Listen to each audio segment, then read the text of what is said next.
Welcome to Bycatch. I'm Dave Bartlett in St. John's.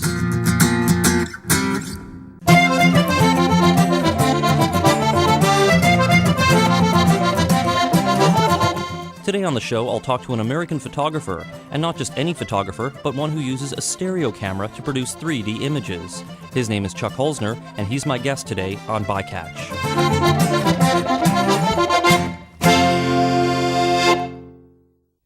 Chuck Holzner is from Virginia, but has a couple of connections to this province. He served with the U.S. Navy in Argentia in the 1960s, where he began his hobby in photography. He came back to camp, fish, and canoe over the last 2 decades or so. And then 2 years ago, he spent a month here taking stereo photographs all around the island. Now, a stereo photograph is taken with a camera that has 2 lenses. The prints are 2 side-by-side, almost identical images that, when viewed through a stereo viewer, show the depth of an image similar to the way a 3D movie works. This summer, Holzner returned to the island to try and recreate stereo photographs from the 1800s. I sat down with Holzner one evening a few weeks ago and started by asking him how he got interested in stereo photography.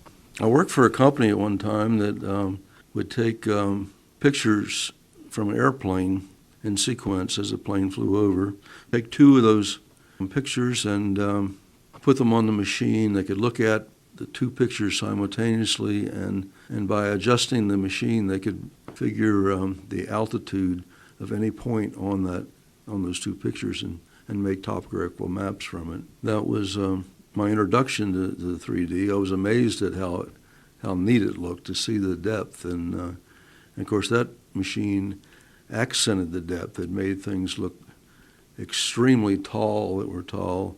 A ditch beside the road that was only a couple feet deep would look like it was 30 feet deep or so. And you could actually take an old cemetery and you could pick out and see which graves were filled because of the humps on them.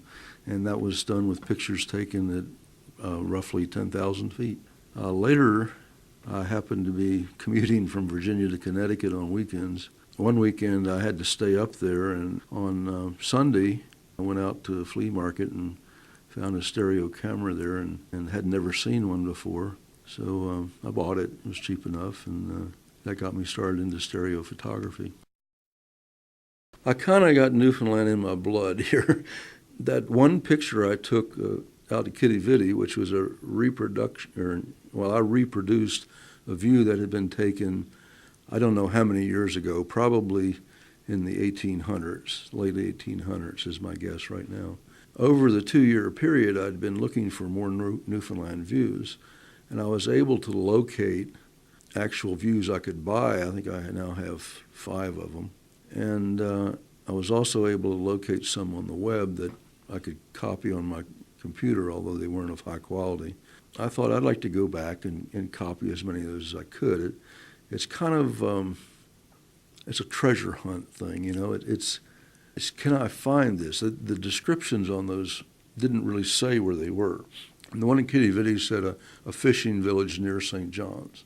Okay, Kitty Vitty is the nearest fishing village to St. John's, so I was lucky. But some of the other pictures I found was very interesting. I'd found 2 more that looked like they were from the Kitty Vitty area, and sure enough, they were within a stone's throw of the other one I had copied, and I was able to redo those. And the other picture, how I heard about you is you were standing there on the corner of, I think it's Cathedral Street, just up from here by the CBC here, and you were taking a picture of the courthouse or that area there. Mm. And that was the other picture, and I think you found the 2 gentlemen on the sled, that was up on Military Road, wasn't that right? Yeah, I showed him the one on Military Road. That was the one with the horse, the sleigh, and the 2 people in it. That was just a total lucky find. I mean, if it hadn't been for the Newfoundlander up at the Visitor Center there, I would have never found that. I would have no idea where to look. But once you get there and get real close to the location it was taken, the land starts looking right. The roads turn right. See, after the fire, they didn't relocate the roads, or at least most of them they didn't. And they didn't relocate that one, so it all looked right then. And there was even there was a fancy light post there, and it had been replaced, but it was still a fancy light post there. And so I felt really good about that. It's a nice feeling to find that exact spot where somebody stood over 100 years ago and took a picture and you're going to take one just like it, or as close as you can to it. It's a wonderful feeling to do that. It's like finding a treasure. You know, I equate this to treasure hunting. I mean, I don't make any big money like if you found a bunch of gold or something, but it's just a feeling of finding that is really nice. There's another one I took of over on it was a Queens Battery Road, and I had that picture with me 2 years ago when I was up, and I tried to find it, and there had been a lot of reconstruction over there, and I had come to the conclusion that that picture that area had been destroyed, and I wouldn't be able to get that picture. But I gave it one last try this time, and I actually found the location. It's still there. It had a picture of a guy sitting on a wooden fence made out of wooden rails, and there was a few people walking up a wooden pathway. It's still there. The pathway's been widened, and the rocks along the non-water side had been moved and changed. But I got the same contour, and I can see a rock jetty that goes out into the harbor that matches it. I was able to get to the same location. The wooden fence has been replaced with posts that were made out of what I believe was the Newfie Railroad, and has steel cables there instead of tree branches or whatever. I was quite pleased in finding that one. There was another one over in the Battery area, and that had been worked on, and a lot of rocks blown away. And of course, it's been built up a lot too. At the time, the old picture I had, it was the old fishermen's quarters, is all it said on it. Old fishermen's quarters at St. John's. I tried to locate that one 2 years ago and concluded that the point that it was taken from had been blown off, but I was wrong. I found it this time. A little persistence and going down paths and stairs and stuff over there, and I was actually able to find the same location. So I felt good about that. It's like another treasure found. I'm sure the Provincial Tourism Department would love to talk to you more, but just one last question before I let you go, and that's, you said to me on Sunday, you said, I think I've taken more stereo photographs of Newfoundland than any other person in the world. And why do you say that, and how does that make you feel? When I started looking for stereo photos of Newfoundland, I found them very hard to find. I mean, I've located maybe a dozen or so, and when I came up 2 years ago, I took over 600 stereo pairs.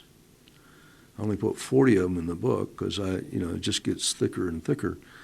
I don't know of anyone that's done that. I actually think I've taken more stereo pairs of Newfoundland than everyone in the past put together. And I would love to have somebody prove me wrong, because I would then have a lot of stereo pictures to duplicate again. That's why I think that, and it makes me feel like I've done something nobody else has done, which is always a good feeling. Maybe, who knows, maybe someday somebody will be taking my stereo views and saying, can I find that? And I've made it easy for them. All the stereo views I made of Newfoundland, I put not only the date and time that I took the picture, but I've been using the GPS, and I put the latitude and longitude on there. So if somebody wants to see the actual scene that I have on one of my views, get a GPS and go out there. It'll lead you to it. Chuck Holzner is from Lacey Spring, Virginia. If you Google his name, you can find some of his photos online. He's working on a Then and Now book of stereo photographs of Newfoundland. And he also has a book already of 40 stereo photographs of Newfoundland taken a few years ago. And that's Bycatch for today. I'm Dave Bartlett in St. John's.